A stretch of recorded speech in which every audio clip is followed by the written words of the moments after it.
আবার চলে এসেছি লেকচার নাম্বার 7 নিয়ে। আমার মনে এটা আরে বাদ দাও, বোঝার দিকে মন দাও। আমরা আজকে শিখবো প্রতিসরণের ফলে আলোকরশ্মির চ্যুতি আর প্রিজম আর স্ল্যাবের গঠন সম্বন্ধে, সেটাও পুরো practical. I means not practical, just demo.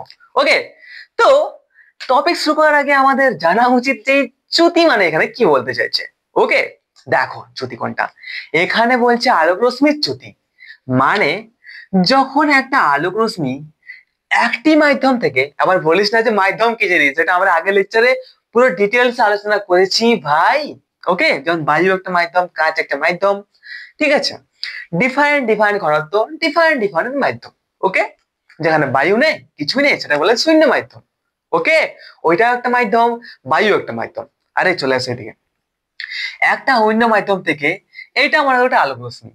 এই আলোক রশ্মি যখন একটা মাধ্যম থেকে অন্য একটা মাধ্যমে, ওকে, এক নম্বর মাধ্যম থেকে অন্য একটা মাধ্যমে যায়, তখন এর প্রতিসরণের ফলে আলোক রশ্মির এই পথ দিয়ে যাওয়ার কথা, কিন্তু আলোক রশ্মি যায় কি? যায় না। একটু এই সাইডে, না হলে একটু এই সাইডে, যে কোনো এক সাইডে, এই সাইডে বা এই সাইডে, যে কোনো এক সাইডে আলোক রশ্মি সরে যায়, তাহলে আমরা বলতে পারি যে আলোক রশ্মির চ্যুতি হয়েছে। এবার যদি বলি কতটা চ্যুতি হয়েছে, তাহলে আমরা কি করে দেখবো? যতটা সরেছে, এই লাইন থেকে কতটা সরেছে, মনে করো এই যে কোনটা, এটার নাম দিয়ে এ, এটার নাম দিয়ে বি, এটা যদি আমরা ও নাম দিই, তাহলে বলতে পারি কি এ ও বি কতটা সরেছে রে। এই যে আসল লাইনটা যেটা দিয়ে যাওয়ার কথা আলোক রশ্মির, সেই লাইনটা না দিয়ে একটু অন্যদিকে সরে গেছে, মানে চ্যুতি হয়েছে। তো কতটা চ্যুতি হয়েছে? বলতে পারি যে এতটা দূরে হয়েছে। মানে কত চ্যুতি হয়েছে? এ ও বি কোণ এতটা কণিক চ্যুতি হয়েছে, বলতে পারি এ ও বি। তাহলে এই যে কোণটা আছে এ ও বি, এটাকে বলা হয় চ্যুতিকোণ। ঠিক, ডাউট ক্লিয়ার? চলো আর একটু আগে যাই। এবারে আর কিছু ডাউট আছে কি? লঘু মাধ্যম কি, ঘন মাধ্যম কি, সেই সম্বন্ধে ডাউট আছে? আর এটাও ক্লিয়ার করে দিচ্ছি। দেখ ভাই, লঘু মাধ্যম, লঘু মাধ্যম মানে কি বলতো? দেখ, লঘু লিখতে হবে কি? হ্যাঁ, লিখে দিচ্ছি। লঘু মাধ্যম আর একটা আছে ঘন মাধ্যম। এই দুটো নিয়ে তো আমাদের মাথা ব্যথা বেশি হয়।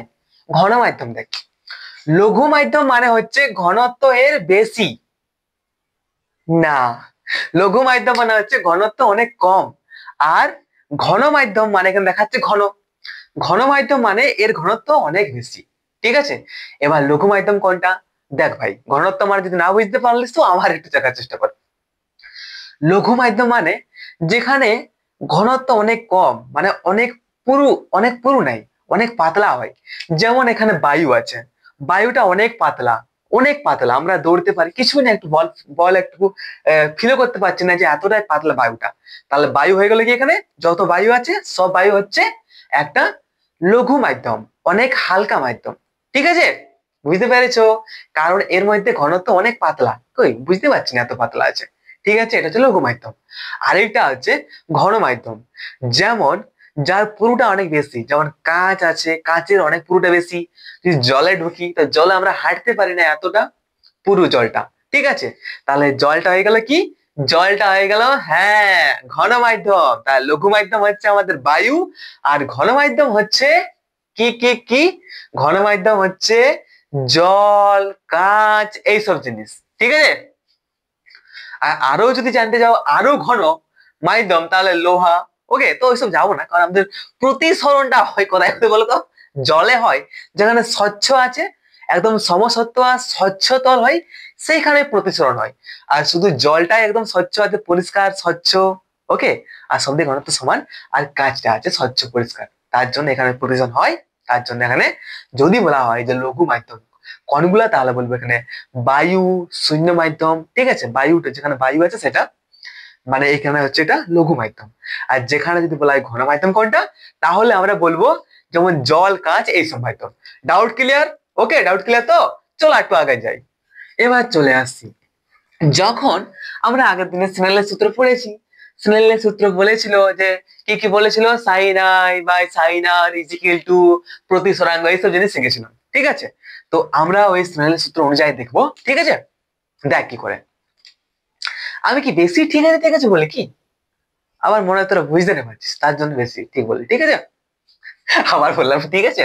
ওকে, তো দেখো এবারে যখন একটা লঘু মাধ্যম থেকে ঘন মাধ্যমে, আরে ইয়ার দেখ কি বলছে, লঘু, লঘু থেকে ঘন, লঘু মাধ্যম থেকে ঘন মাধ্যমে যখন একটা আলোক রশ্মি প্রবেশ করে, ঠিক আছে, তো আমরা নাম দিয়ে দে, নাম দিয়ে দে, এই যে প্রথম হচ্ছে এটা হচ্ছে লঘু মাধ্যম, এটা হচ্ছে 1 নম্বর মাধ্যম, এটা হচ্ছে লঘু মাধ্যম, আর এটা হচ্ছে ঘন মাধ্যম, দুটো মাধ্যম, মানে এইদিকে আছে বায়ু আর এইদিকে আছে জল আছে বা কাঁচ কিছু একটা আছে, তো ইমাজিন করো না জলে আছে, ঠিক, ঠিক আছে। তো এবার যখন একটা লঘু মাধ্যম থেকে আলোক রশ্মি, ঠিক আছে, একটা আপতিত আলোক রশ্মি এসে নিয়ে এই প্রতিসারক তলটা, এটা তো প্রতিসারক তল না, ঠিক আছে, যেখানে দুটি মাধ্যম মিলিত হয় তাহলে কি বলা হয়, দুটি মাধ্যমের বিভেদ তল, আর এই বিভেদ তলটাকে বলা হয় প্রতিসারক তল, যদি এখানে প্রতিসরণ হয়, তো আমরা এখানে প্রতিসরণিত হবে, আর যদি এখানে লাইটটা এবার সাইডে ঘুরে যেত তাহলে কি হতো, প্রতিফলন হতো, তখন এটা বলতাম প্রতিফলক তল। বাট আলোক রশ্মি ভিতরে যাবে আর প্রতিসরণ হবে, তার জন্য এটাকে বলি তলটাকে এখন কি বলবো, প্রতিসরক তল বলবো। ওকে, এটা ডাউট ক্লিয়ার?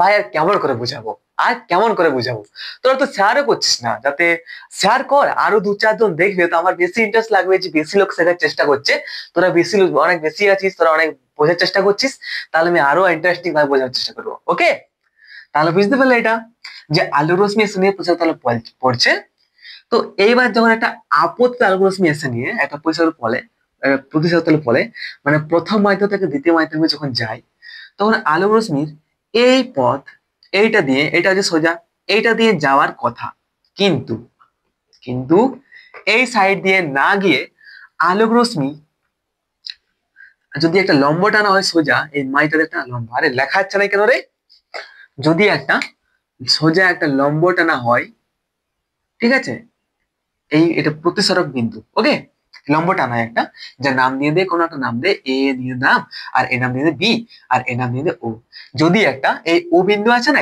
এটা প্রতিসারক বিন্দু বলছে, সেই বিন্দু আমরা একটা লম্ব টানি এ ও ভি, ওকে, এই আপতিত রশ্মি যে নাম দিয়ে দে, নাম দিয়ে দে এ ও, ঠিক আছে, এটা শুনে পড়ছে। তো এইখানে আলো রশ্মি যাওয়ার কথা এই সাইডে, যখন এইটা লঘু মাধ্যম থেকে ঘন মাধ্যমে প্রবেশ করছে, মানে বায়ু থেকে জল প্রবেশ করছে, তো আলো রশ্মি এই সাইডে না গিয়ে একটু এই লম্বর দিকে সরে আসে, মানে এই আলো রশ্মিটা যেটা দেখতে পাচ্ছিস, এই আপতিত আলো রশ্মিটা ওটা এই সাইডে যাওয়ার কথা না গিয়ে কি হয়, প্রতিসরণের ফলে আলো রশ্মিটা এই লম্বটার দিকে সরে আসছে তো, এই যে লাইন দেখতে পাচ্ছিস, লাইনটা এইটাতে যাওয়ার কথা, কিন্তু এই লাইনটাতে না গিয়ে এই সাইডে সরে আসছে, এইটাকে বলা হয় আলোর প্রতিসরণ। এবার দেখবো আলোর চ্যুতি হয়েছে কিনা, আলোর রশ্মির চ্যুতি হয়েছে ভাই, দেখতে পাচ্ছিস এই লাইনে যাওয়ার কথা আবার আলো রশ্মি সাইড সরে আসছে, মানে চ্যুতির কত, এইটা হচ্ছে চ্যুতিকোণ। আর এটা কি রে, এই কোণটা কি বলতো, এই কোণটা হচ্ছে, আর দাদা এটা হচ্ছে প্রতিসরণ কোণ, ঠিক আছে, লম্বর সাথে যে কোণটা করে নাই, লম্বর সাথে যে আলো রশ্মিটা কোণ করেছে নাম দিতে আমরা আই থিঙ্ক সি দিয়ে, ঠিক আছে, তো এই যে লম্বর সাথে এই লাইটটা আলো রশ্মিটা যে কোণ করেছে না লম্বর সাথে, সেটাকে বলা হয় প্রতিসরণ কোণ। এটা ডাউট ক্লিয়ার? ঠিক। আর এটা রয়েছে কি, এই যে অপরিত রশ্মিটা যে কোণ করেছে লম্বর সাথে, সেটা হচ্ছে কি আই, যেটা আমরা জানি আপতন কোণ। এটা ডাউট ক্লিয়ার? তাহলে এবার দেখ, যদি আমরা এই লাইনটা ডট ডট যাচ্ছে যার কথা, সেই লাইনটার নাম দিয়ে আমরা কিছু নাম দিয়ে ডি দিয়ে দিচ্ছি, তাহলে এখানে যে হয়েছে না চ্যুতিকোণ, চ্যুতিকোণ জানিস কত হয়েছে, দেখ আমি বলছি, আমি লিখছি না, আমি তোকে বোঝাবার চেষ্টা করছি, তুই বুঝে যাওয়ার পরে তুই এক্সামে তুই যদি না মনে পড়ে মুখস্থ, তাহলে তুই অফকোর্স তুই মনে করবি যে আমি কি কি বুঝেছি, কি কি শিখেছি, সেগুলো ভেবে ভেবে তুই লিখতে পারবি, ঠিক আছে। তাহলে চ্যুতিকোণ বলতে পারি এখানে কত হয়েছে, ডি, এটা ডি ও সি, এই কোণটাই তো, এই যে এই কোণটা, এই কোণটাই তো, এই কোণটা হচ্ছে চ্যুতিকোণ, তাহলে বলতে পারি এখানে ডি, ডি ও সি হচ্ছে আমাদের একটা চ্যুতিকোণ। বইয়ের সাথে একটু মিল খাবে না কিন্তু, মানে বইয়ের সাথেই মিল খাবে, কিন্তু এই নাম্বার গুলো এই যে লেখা আছে না, এগুলো এবিসিডি, সেগুলো নাম খাবে না, ম্যাচিং, কিন্তু এটা বোঝার চেষ্টা কর, বুঝে গেলে অটোমেটিক করতে পারি, না দেখে বই করতে পারবি, ঠিক আছে। শুধু একটু শেয়ার করে লাইক কর, আর যদি না বুঝতে পারিস তো প্লিজ কমেন্ট করিস ভাই, কতদিন বলবো আর কমেন্ট করতে। ডিওসি এটা হচ্ছে একটা চ্যুতিকোণ, এটা কি, এটা হয়ে গেল আমাদের চ্যুতিকোণ। তাহলে আমরা এখানে ডিওসি সমান কি এটা লিখতে পারি, ডিওসি সমান লিখতে পারি এটা, যে ডিওভি একটা অনেক বড় কোণ, ডিওভি কি হচ্ছে, ডিওভি, আরে ভাই একটা বড় কোণ কোনটা, এটা তো বড় কোণ না, ডি ও এই কোণটা যে রয়েছে এটা অনেক বড় কোণ, তো এটা ডি ও ভি, ডি ডি ও বি, মানে এই বড় কোণটা থেকে এই যে রয়েছে না প্রতিসারক প্রতিসরণ কোণটা রয়েছে যেটা, ঠিক আছে, এই ছোট কোণটা, এইটা যদি আমরা মাইনাস করে দিই, এত বড় কোণ থেকে যদি আমরা এইটা মাইনাস করে দিই, তাহলে এইটা বাইসাইডছে, মানে এটা আমরা চ্যুতিকোণ পেয়ে যাচ্ছি। এটাই পাবো তো? পাবো কিনা বল? তাহলে এই বড় কোণটা থেকে আমরা এই ছোট কোণটা, এই প্রতিসরণ কোণটা মাইনাস করে দিচ্ছি, যেটা কি আছে ভাই? বি ও সি আছে, বি ও সি। এবার চলে আসছি আর একটু মাথায় ঢোকাবার চেষ্টাটা কর, যেটা হচ্ছে এখানে দেখ ভালো করে। এখানে বলছে এটা হয়ে গেল এটা, ঠিক আছে। তাহলে এটা আমাদের কি রে? এই কোণটা হচ্ছে কি? এটা হচ্ছে চ্যুতি কোণ। তাহলে বলতে পারি চ্যুতি কোণ কত হতে পারে? দেখ, এবার দেখ, এই যে রয়েছে না ডি ও বিটা, ডি ও বি মানে বড় কোণটা, এই যে বড় কোণ রয়েছে সেই কোণটা আর এই দুটো কোণ, বুঝতে পারছিস যে রয়েছে না এ ও, আরে এর নাম কেন দিয়েছি আমরা? এর নাম দিয়ে আমরা নাম দিয়ে দিলাম এইচ দিয়ে দে, ঠিক আছে, কিছুটা নাম দিলে হয়। তো মনে কর এই যে রয়েছে না এ কোণ, কোণ যে রয়েছে কোণ এ ও এইচ, এটা বলে আপতন কোণ। তো এই কোণটা আর এই বড় কোণটা হচ্ছে সমান, মানে এইটা যদি 30 ডিগ্রি কোণটা হয় তাহলে এই বড় কোণটা হয় 30 ডিগ্রি। তাহলে এই বড় কোণটা কত রয়েছে? এই কোণটা রয়েছে কত? আই রয়েছে, মানে এই বড় কোণটা কত হবে? আই হবে। তাহলে এইটা হয়ে গেল কি? আই মাইনাস, আই মাইনাস হবে, এটা হতো বিওডি, বড় কোণটা হচ্ছে আই দিয়েছিলাম, আর ছোট কোণটা হচ্ছে কি বিওসি, যেটা আর তো অফকোর্স আছে জানা, তো এটা হচ্ছে আর দিতে। তাহলে এখানে দেখতে পাচ্ছি কি? এখানে দেখতে পাচ্ছি চ্যুতিকোণ কোণটা হচ্ছে, আরে বারবার লেখা যাচ্ছে না কেন ভাই? চ্যুতিকোণ। তাহলে চ্যুতিকোণ সমান আমরা বলতে পারি কি, যে বলতে পারি যে এই যে রয়েছে আহ, মানে এই যে রয়েছে কোনটা আই মাইনাস আর, বা এটাও বলতে পারি আমরা যে আই মাইনাস আর। মানে এইখান থেকে আরেকটা জিনিস শেখার চেষ্টা কর, এখানে আইটা হচ্ছে কি, আইটা অফকোর্স বড় আছে, চ্যুতিকোণ পেতে গেলে কি হতে হবে? তাহলে এই যে রয়েছে আইটা, মানে আইটা যদি তোর হয় কত 50 হবে, যে এটা 50 হয় আর একটা 40 হয়, তাহলে আমরা কত পাবো? তাহলেই আমরা পাবো 10, বেশ থাকবে 50 থেকে 40, এটা মনে করো আইটা 50, এটা আছে 40 আটটা, তাহলে 50 থেকে 40 মাইনাস ওটা 10 পাবো, আর 10টা হচ্ছে আমাদের চ্যুতিকোণ। ঠিক, ডাউট ক্লিয়ার? 10টা চ্যুতিকোণ। তাহলে এইখানে একটা ইমেজ নোটিস কর, যখনই একটা বস্তু এই লঘু মাধ্যম থেকে ঘন মাধ্যমে প্রবেশ করবে না, আলোক রশ্মি যখন, যখন আলোক রশ্মিটা এই লঘু মাধ্যম থেকে যখন ঘন মাধ্যমে প্রবেশ করবে, তখন সব সময়ের জন্য এই আইটা 50 রয়েছে আর আটটা 40, কেমন লিখেছি? কারণ আটটা এখানে সবসময় ছোট হবে, আর কোনটা বড় হবে বলতো? সব সময় কিন্তু এই আপতন কোণটা, আইটা কি, আইটা আপতন কোণ, এই আপতন কোণটা বড় হবে, আপতন কোণটা বড় হবে, আর যে রয়েছে এই প্রতিসরণ কোণটা, এই কোণটা সবসময় সমান ছোট হয়। ঠিক আছে, মানে এখানে বলতে পারি কি বলতো, যে আইটা হচ্ছে বড় আর এর থেকে, ঠিক আছে, মানে এই কোণটা থেকে এই কোণটা বেশি বড় হয়, যেটা আমরা দেখেও বুঝতে পারছি অফকোর্স, নো ডাউট, কোনো ডাউট নেই। চল এবারে আরেকটু আগে যাওয়া যাক। দেখ এবারে, এবার চলে যাবো আমরা যখন লঘু মাধ্যম থেকে ঘন মাধ্যমে প্রবেশ করছিল, তখন দেখছিলাম আমরা পেয়ে গেছি চ্যুতিকোণটা বার করে দিলাম, সেখানে দেখলাম যে আইটা হচ্ছে বড় আর এর থেকে। এবার যখন আমরা ঘন থেকে লঘু মাধ্যমে যাব, তখন কি রকম হচ্ছে দেখা যাক, দেখতে হ্যাঁ क्या होता है। লঘু, আরে না না না না না, ঘন থেকে লঘু, ঘন থেকে লঘু মাধ্যম। তো এইখানেও কি হয় দেখা যাক। এবার দেখবো কি, একটা জল থেকে আমরা বায়ুতে আসবো, জল থেকে বায়ুতে, ঠিক আছে, মানে একটা, এটা হয়ে গেল কি আমাদের, এখানে আছে প্রথম মাধ্যম যেটাতে আছে জল, এটা হচ্ছে কি ঘন মাধ্যম, কি এটা, এটা হচ্ছে ঘন মাধ্যম, এখানে জল আছে মনে কর, এটা হচ্ছে প্রথম মাধ্যম পুরোটা, আর এটা হচ্ছে দ্বিতীয় মাধ্যম, এটা হচ্ছে দ্বিতীয় মাধ্যম, ঠিক আছে, দ্বিতীয় মাধ্যম বুঝতে পারলে, এটা হচ্ছে দ্বিতীয় মাধ্যম, বুঝতে পারলে কি না? দ্বিতীয় মাধ্যম যেখানে বায়ু আছে, যেখানে হচ্ছে পাতলা, তাহলে কি, এবার মোটা থেকে পাতলায় যাবো, বুঝতে পেরেছিস তো? কি, ঘন থেকে লঘু যাচ্ছি। তো এই যখন আছে যে লম্বটা অনেকটা সোজা, আগে টেনে নিচ্ছি লম্বটা, এটার নাম ও দিয়ে দে, এর নাম দিয়ে দে ডি, এর নাম দিয়ে দে সি, কিছু দিয়ে দে লম্বটা, এটা লম্ব দেখা যাচ্ছে তো ভাই? কোন রকম ডাউট নেই তো? কোন রকম ডাউট রাখিস না, সব তোদের জন্যই করছি, তোমার জন্যই করছি, আরে তুমি শিখতে পারো, আমার কি, আমি তো শিখে যাচ্ছি অলরেডি, ঠিক আছে, যদি না বুঝতে পারো তুমি, তাহলে আমার কি লাভ এত চিল্লাই বোঝাই, ঠিক আছে। তাহলে কি হচ্ছে, এটা মনে করো লম্ব আছে, আরে সোজা হয়েছে এটা, হ্যাঁ সোজা হয় না, লম্ব মানে সোজা, কিন্তু এটা 90 ডিগ্রি, এই যে প্রতি সারক তলের সঙ্গে 90 ডিগ্রি থাকবে, ঠিক আছে। 90 ডিগ্রি কেন বলে বলতো অবিলম্বটা? 90 ডিগ্রি কেন বলে ভাই? এবার সমকোণ কেন বলে? কারণ এই যে কোণটা আছে এইটার সাথে এই যে প্রতিসারক তল বা প্রতিফলন তলের সাথে কি 90 ডিগ্রি কোণে করে থাকে দেখায়। Doubt clear? এবার দেখ, যখন একটা আলোক রশ্মি একটা ঘন মাধ্যম থেকে লঘু মাধ্যমে যায়, এটা হচ্ছে আপতিত রশ্মি, আসছে আসছে আসছে, তো এইটা দিয়ে না গিয়ে আলোক রশ্মি এবার তুই বলবি দাদা এই লম্বর দিকে সরে যাবে মনে হয়। না না না না না, যখন লঘু থেকে ঘন যাচ্ছিল তখন আলোক রশ্মি কি করছিল? এই লম্বর দিকে সরছিল।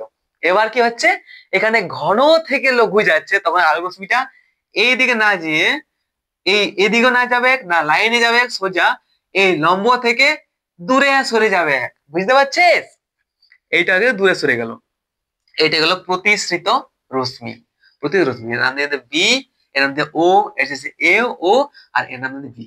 তাহলে ওবিটা হয়ে গেল কি, এই যে ওবিটা আছে এটা হাঁটা দিচ্ছি 2 নম্বরটা, এই ওবিটা আছে আমাদের প্রতিসৃত রশ্মি যেটা আমাদের লম্ব থেকে দূরে সরে গেছে। ঠিক তো? মানে এখানে জিনিস আগেই বুঝতে পারছিস যে এইখানে কি লম্বর সাথে যে প্রতিসারিত রশ্মিটা কোণ করে সেটা কি বলা হয়?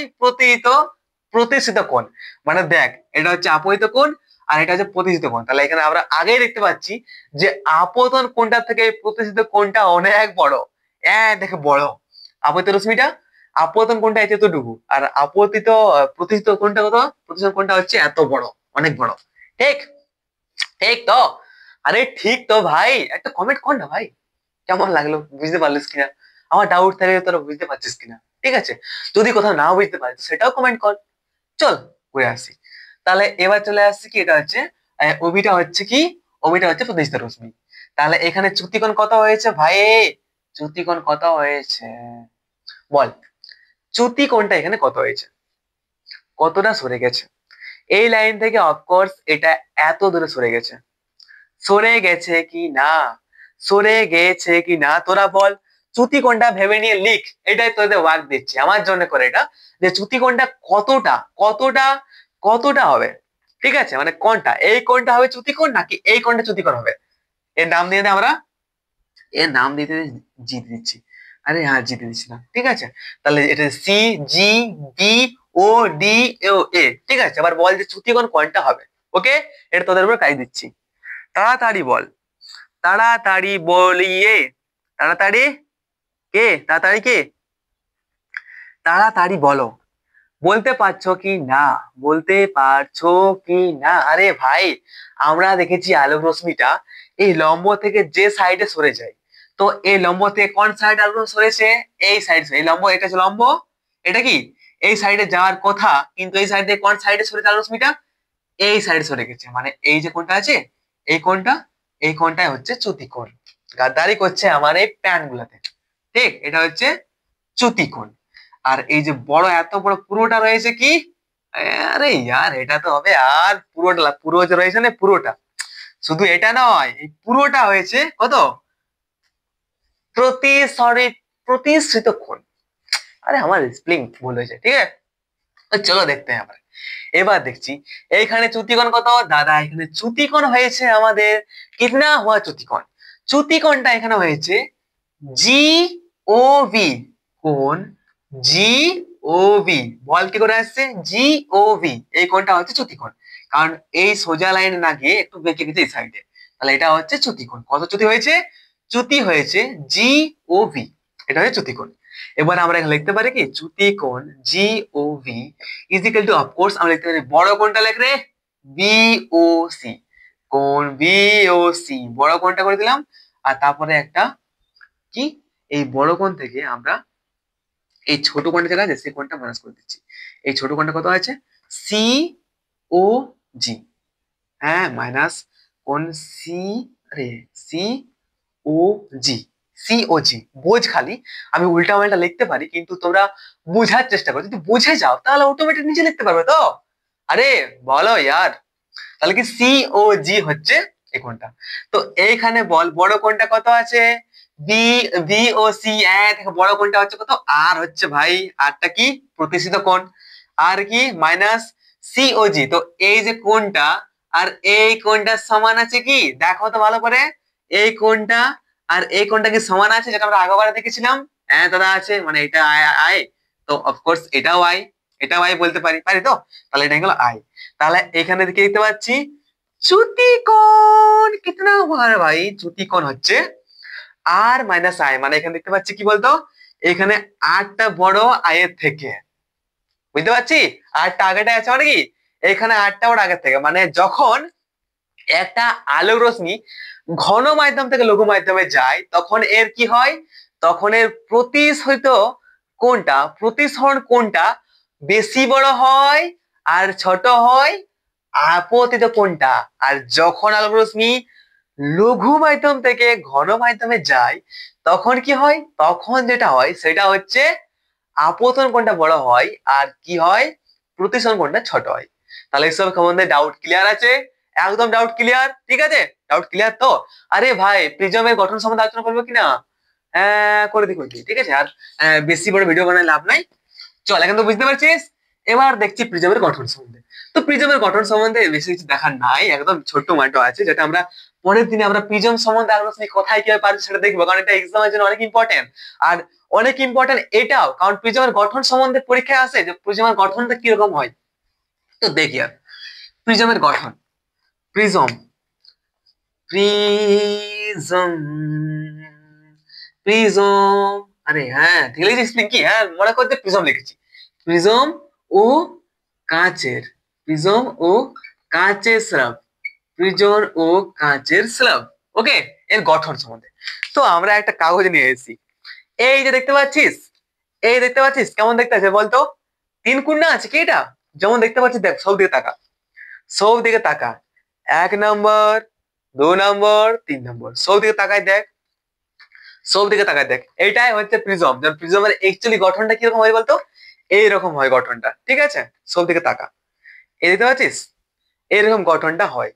তো এবার মাথায় ঢুকলো তো গঠনটা কিরকম হয়, জাস্ট ইমাজিন করার চেষ্টা করিস না, ইমাজিন করিস হয়তো অনেক সময় যে যেমন বই দিয়ে আছে সেটা কিরকম কিরকম মাথা ঢোকে না অনেকেরই, তার জন্য এটা বললাম, প্লিজ শেয়ার করে দিস বাকিরা যাতে বুঝতে পারে। এইরকম হয় প্রিজম দেখতে, ঠিক আছে, এটা প্রিজম দেখতে হয় এরকম। এবার দেখ এখানে কি কি বলছে, এখানে বলছে প্রিজমের কি বলছে, প্রিজম, হ্যাঁ প্রিজম কি, তো এখানে বলছে সংজ্ঞা প্রিজম, যেটা বলছে কি প্রিজমের সংজ্ঞা হচ্ছে তিনটি আয়তাকার ও দুটি ত্রিভুজাকার তল দ্বারা গঠিত সমসত্ব ও স্বচ্ছ প্রতিসারক, সমসত্ব স্বচ্ছ প্রতিসারক মাধ্যমকে প্রিজম বলে। তো দেখ যেমন কাগজটা আছে, কাগজটা সব দিকে সমসত্ব আছে, সব সমসত্ব ও স্বচ্ছ আছে, সেরকম সমসত্ব স্বচ্ছ একটা কাঁচ হয়, সে এটা মনে করো ইমাজিন কর কাঁচ, না পাতা ভেবে নেই, ইমাজিন করো কাঁচ, এটা তো কি, এটা একটা প্রিজম। তো বলছে যেটা একটা কি বলছে এখানে, তিনটি আয়তাকার, তিনটি আয়তাকার ও দুটি ত্রিভুজাকার তল। তো দেখ ভাই এই একটা দেখ, এই দেখতে পাচ্ছিস পুরোটা, এই একটা আয়তাকার, আয়তাকার কটি আছে, তিনটি আয়তাকার, এই একটি আয়তাকার তল, দুটি আয়তাকার তল আর একটা হচ্ছে তিনটি আয়তাকার তল, 1 2 3, 1 2 1 1 2 3, তিনটি আয়তাকার তল ও দুটি ত্রিভুজাকার তল, এই সাইডে কোন দেখতে পাচ্ছিস, এই কোনটা, মানে এই তলটা আর এই তলটা, এই তলটা, ঠিক আছে, তাহলে কি একটি দুটি তিনটি, তিনটি আয়তাকার তল আর দুটি, দুটি কি, দুটি ত্রিভুজাকার তল নিয়ে একটি সমসত্ব স্বচ্ছ প্রতিসারক মাধ্যমকে বলা হয় প্রিজম, ঠিক। প্রতিসারক মাধ্যম কেন বলা হচ্ছে বলতো, প্রতিসারক মাধ্যম বলা হচ্ছে তার কারণ হচ্ছে এখানে প্রতিসরণ হয় বলে প্রিজমে, ঠিক। তাহলে ডাউট ক্লিয়ার, আচ্ছা প্রধান ছেদ। তো এই যে কি বলছে এখানে, যে তল প্রিজমের প্রতিসারক তলকে লম্বভাবে ছেদ করে তাকে তলে আচ্ছা প্রতিসারক তল, দেখ প্রতিসারক তল, এই যে প্রিজম আছে, তো এই প্রিজমের প্রতিসারক তল কোনটা বলতো, মনে কর এটা প্রিজম, আরে আমি ছবি আঁকতে পারবো কি, হ্যাঁ আই থিঙ্ক আরে যাবো অতটা মানে বলার সময় নাই ঠিক আছে লিখলাম কি এরকম লিখলাম, আহ বাদ দে, দেখ মনে কর একটা প্রিজম, এটা মনে কর এরকম রাখা আছে, ঠিক আছে, তো রাখা আছে এরকম। তো এবার বল, তো যদি আলোক রশ্মি এসে নিয়ে, রেড কালার নাকি, যদি একটা আলোক রশ্মি এসে নিয়ে এখানে পড়ে এই প্রিজমটাতে, মনে কর এইখানে পড়ে পড়ছে, ঠিক আছে, আলোক রশ্মি এসে নিয়ে পড়ছে, তো এই যে আপতিত আলোক রশ্মিটা এই প্রিজমটার কোন তলটাতে পড়ছে, হ্যাঁ দাদা এই তলটাতে পড়ছে, পড়ছে তো, তো আপতিত আলোক রশ্মিটা প্রিজমের যে তলের উপর পড়ছে, এই তলের উপর পড়ছে, যে তলের উপর পড়ছে সেই তলটাকে বলা হয় প্রতিসারক তল। আর এই রশ্মিটা, যে রশ্মিটা এখানে পড়লো, তো পড়ার পরে যে কোন তলে পড়লো, এই তলটা পড়লো। এবার এই তলটা পড়ার পরে একটা রশ্মিটা বার হয়ে যায় না, তো কোন তলতে পারবে? অফকোর্স এইটা দিয়ে বার হবে। কোনটা দিয়ে? এইটা দিয়ে। তাহলে আলোক রশ্মি এটা দিয়ে আসছে আর এইটা দিয়ে বার হয়ে যাচ্ছে। মানে এইখানে প্রতিসারক তল হচ্ছে, প্রিজমের প্রতিসারক তল হচ্ছে দুটা, একটা হচ্ছে এই তলটা আর এই তলটা। প্র্যাকটিক্যালি দেখাবার চেষ্টা করলি, বুঝতে পেরেছিস? কারণ বইয়ে তো সংজ্ঞা লেখা আছে অলরেডি, তোরা বুঝে গেলে তাহলে কি বলতে পারি এখানে? আলোক রশ্মি, আপতিত আলোক রশ্মি প্রিজমের যে তলে আপতিত হয়, যে তলে আপতিত হয়, যে তলে আপতিত হয় এবং আপতিত হওয়ার পর এবং ওই রশ্মিটা প্রতিসরণের ফলে যে তল দিয়ে বার হয়ে যায়, সেই তল দুটাকে বলা হয় কি? সেই তলগুলোকে বলা হয় কি? বলা হয় প্রতিসারক তল। ওকে, আচ্ছা প্রধান ছেদ বলছে, দেখ এই যে তল দুটি, এই একটি তল আর এই একটি তল, ঠিক তো? বুঝতে পারছিস তো? হ্যাঁ দেখ, এই একটি তল, এই একটি তল, যে কোনো হয় সব দিকে তো একই রকম দেখাচ্ছে না, এই একটি তল আর এই একটি তল। তো প্রিজমের এই তলে আর এই দুটি তল হচ্ছে কি? প্রতিসারক তল। তো প্রিজমের এই দুটি প্রতিসারক তলকে যে মাইটাতে একটা তল ভাগ করা যায়, সেই তলটাকে বলা হয় কি বলতো? প্রধান ছেদ। মানে কি বলা হয় এটাকে? প্রধান ছেদ, প্রধান ছেদ। মানে এখানে যদি কাটি মাইটা, তাহলে এই যে ছেদটা পাবো আমরা, এই ছেদটা লম্ব টানছি করে সোজা এরকম নিয়ে গেলি, ঠিক আছে? এরকম এরকম কাটে দিচ্ছে মাঝটাতে, তো এটাকে বলা হয় প্রধান ছেদ। ঠিক, ডাউট ক্লিয়ার? আচ্ছা কি প্রতিসারণ কোণ? আরে ইয়ার, প্রতিসারণ কোণ বলছে তো এইটা ছিল কি? এইটা একটা তল, এটা হচ্ছে প্রতিসারক তল, আর এইটা প্রতিসারক তল। তো দুটি প্রতিসারক তল, এই একটা প্রতিসারক তল, মানে কত, এটা প্রতিসারক তল, প্রতিসারক তল এটা, আর এটা একটা প্রতিসারক তল।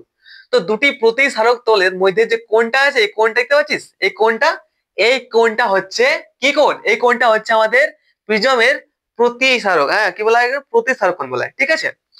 এই প্রতিসারক তল আর একটি প্রতিসারক তল, তো দুটি প্রতিসারক তল যেখানে জয়েন হয়েছে এই লাইন দ্বারা, এই জয়েন হয়েছে এই কোণটা, এই কোণটা হচ্ছে আমাদের প্রতিসারক কোণ, প্রিজমের প্রতিসারক কোণ। ঠিক আছে, ডাউট ক্লিয়ার এটারও? আর এটা আছে কি প্রান্ত রেখা। তো বলছে এখানে এই প্রতিসারক তল, দুটি প্রতিসারক তল, প্রতিসারক তলগুলি মানে এ একটি আর এ একটি, দুটি প্রতিসারক তল যে লাইন দ্বারা যুক্ত হয়, তো হ্যাঁ কোন লাইন দ্বারা যুক্ত হয়েছে রে? কোন লাইন দ্বারা যুক্ত হয়েছে? এই লাইন দ্বারা যুক্ত হয়েছে দাদা। তো এই লাইনটাকে বলা হয় প্রান্ত রেখা। Doubt clear? প্র্যাকটিক্যালি বুঝতে পারলিস? বুঝতে পারলিস তো? আমি তোকে বোঝাবার চেষ্টা করছি, বইটা তো লেখা আছে সব কিছু, তুই তো মুখস্থ করতে পারবি ভাই। মানে যদি বুঝে যাস তাহলে যখন পড়বি বইটাতে লেখা আছে সেগুলো তুই অটোমেটিক তো মাথায় ঢুকে যাবে, তার জন্য আমি বোঝার চেষ্টা করছি। ওকে, আর কি আছে? হ্যাঁ ভূমি। আরে ইয়ার, ভূমি মনে কর, এই দেখতে পাচ্ছিস, এটা দেখতে পাচ্ছিস? তো এই যে প্রান্ত রেখা একটা মনে করি আছে, তো এইখানে যদি একটা প্রান্ত রেখা হয়, তাহলে এর উল্টো সাইডে যে আছে নিচটা, এটা বলে প্রিজমের ভূমি। এইখানে একটা যদি একটা রেখা হয়, এটা এই রেখাটা, তাহলে এর উল্টো সাইডে কি আছে? উল্টো সাইডে কত নম্বর লেখা আছে? হ্যাঁ 2 নম্বর লেখা আছে, মানে 2 নম্বরটা হচ্ছে এখানে কি? ভূমি হচ্ছে। ঠিক, যদি প্রিজমকে আমরা এইভাবে রাখি, তাহলে এই যে রেখাটা আছে না উপরের লেখাটা, 3 কোণাটা, এই 3 কোণের তলের নিচে কোনটা আছে? তাহলে এটাই গেল ভূমি প্রিজমের। আবার যদি এরকম রাখা হয় তাহলে কি হচ্ছে? এর বিপরীত তলটা হচ্ছে কি? কি হচ্ছে? বিপরীত তলটা হচ্ছে কি? ভূমি হচ্ছে। আবার যদি এরকম রাখা হয় তাহলে কি হবে? এর বিপরীত তলটা হচ্ছে ভূমি। Simple, simple, simple. Doubt clear? শোনা যাচ্ছে কিনা সেটা ডাউট ছিল, অনেক বড় ব্যাপার। চল কাঁচের স্ল্যাবের গঠন সম্বন্ধে আলোচনা করি। কাঁচের স্ল্যাব, কাঁচের স্ল্যাব বলছে স্বচ্ছ সমসত্ব কঠিন কাঁচ দ্বারা, একদম স্বচ্ছ সমসত্ব কঠিন কাঁচ দ্বারা প্রস্তুত আয়ত ঘনাকৃতি। এটা কি হয়ে গেল বলতো? এটা হয়ে গেল আয়ত ঘনাকৃতি। এটা প্রিজম নয়, এটা কি হয়ে গেল বলতো? এটা হয়ে গেছে আমাদের আয়ত ঘনাকৃতি, যে চারদিকে সব দিকে আয়ত ঘন আয়ত করা আছে, আচ্ছা তো এটা বলে আয়ত ঘনাকৃতি। তো এটাই হচ্ছে কাঁচের স্ল্যাবের একটা গঠন টাইপের, ঠিক আছে? বুঝলেন? কাঁচের স্ল্যাব থাকে না, তো এরকম থাকতে হবে। মানে এটা মানে শুধু ইমাজিন করে, যেটা পাতা নয়, এটা ইমাজিন করে একটা কাঁচ, ঠিক আছে? তাহলে এটা গেল কাঁচের স্ল্যাবের গঠন। ওকে, স্বচ্ছ সমসত্ব কঠিন কাঁচ দ্বারা প্রস্তুত আয়ত ঘনাকৃতি গঠন কাঁচের স্ল্যাব। চিত্রের স্ল্যাবটি জ্যামিতিক আকৃতি দেখা আছে, কি দেখাচ্ছে আকৃতি, এগুলো দেখাচ্ছি পুরো প্র্যাকটিক্যালি। আর আকৃতি কি দেখবি রে ভাই, নাকি? বুঝতে পারছিস তো? তো এটা হচ্ছে কি বলতো, এটা হচ্ছে কাঁচের স্ল্যাব। কাঁচের স্ল্যাবের যে তলে মনে কর এই কাঁচের স্ল্যাব রাখা আছে এখানে, ঠিক আছে? এবার যদি এটা হচ্ছে কাঁচের স্ল্যাব, এবার যে আলো রশ্মি এসে নিয়ে এই এই তলটা উপর পড়ে, তাই এই তলটা হয়ে গেল কি? এই তলটা হয়ে গেল কি? এই তলটা হয়ে গেল প্রতিসারক তল, কাঁচা স্ল্যাবের প্রতিসারক তল। ঠিক আছে, ওকে, ঠিক আছে, আর কিছু না এখানে। ভিডিও এখানে শেষ করছি, আর পরের বারে যখন পরের ক্লাসটাতে লেকচার আসবে সেখানে আমরা আলোচনা করবো কি বলতো, এখানে আমরা কাঁচের স্ল্যাব প্রিজমের মধ্য দিয়ে আলোক রশ্মির প্রতিসরণ আর প্রতিসরণের ফলে কি করে চ্যুতি হচ্ছে সেই সম্বন্ধে আলোচনা করবো। আর সেইটা হচ্ছে সব থেকে কঠিন বা অনেক ইন্টারেস্টিং ব্যাপার, যেটা বোঝার বেশি বেশি করা উচিত। ঠিক আছে, আর এক্সাম থেকে আমার মনে হয় যেখান থেকে এক্সাম পড়ে এখান থেকে। ওকে, তো বেস্ট অফ লাক, ভালো করে পড়াশোনা কর, আর পরে ভিডিওতে তাড়াতাড়ি দেখা হচ্ছে। ওকে, শেয়ার কর, সাবস্ক্রাইব করে রাখ, বন্ধুদেরকে শেয়ার কর ভাই, ইন্টারেস্টিং তবে তো আমার লাগবে। বাই।